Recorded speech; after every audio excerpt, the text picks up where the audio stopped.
Just there was a photo of you, and you seemed to be applauding as Andrea Horvath was being taken out of the legislature. Absolutely, and I stand Why would behind you that do that? 100%. Andrea acted so unparliamentary, it was unbelievable, and she was asked to leave by the Speaker of the House.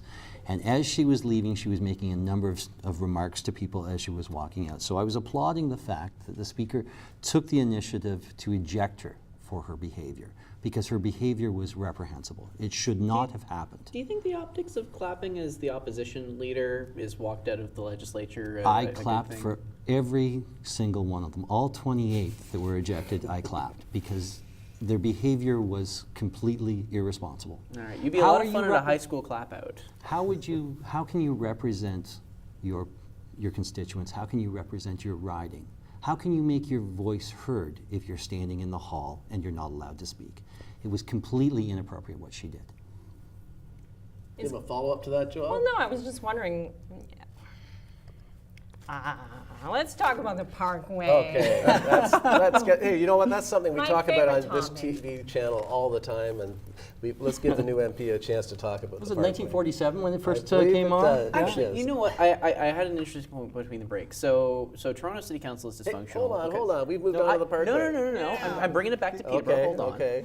Toronto City Council is dysfunctional because you've got subway improvements and affordable housing improvements that have just been gridlocked. Sure. We have a parkway that hasn't been That's- built for 70 years. You're talking about one instance versus.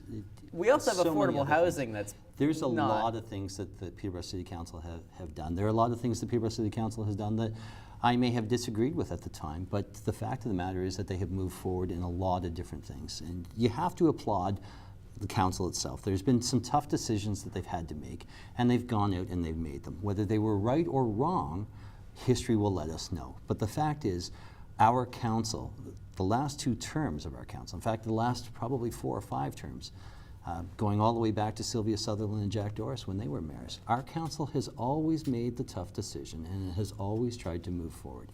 And you have to applaud them for that. It comes down to the electorate will decide whether or not it was the right decisions. Well, I'm sure Toronto City Council would also argue that they're trying to make the right decisions and they're They're tasked with tough deferring choices. all of the tough decisions. That's where the challenge Okay, comes. well, back to the Parkway. As much as we've talked about the Parkway, I think the point was the previous government had a big full EA requirement with lots of costs.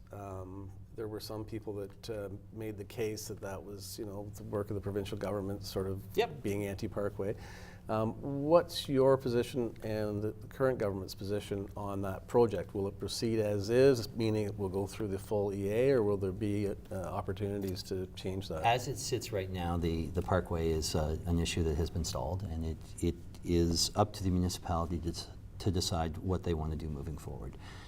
Once the municipality, if the municipality makes a decision where they want to go with it, whether it's to kill the project or whether they decide that they want to move forward and put forward another application to try and make it work, that's when we'll address it. But until Peterborough decides what it wants to do, really there's nothing for me to do at my end, at the provincial end. Well, except that the mayor has gone to Queen's Park when the previous government was in session to say, can we get around this requirement for a full EA by doing at least part of the Parkway? And he was told no. So has the mayor approached anyone? That's where the project sits right now. Yeah, but could he ask again and get a different answer?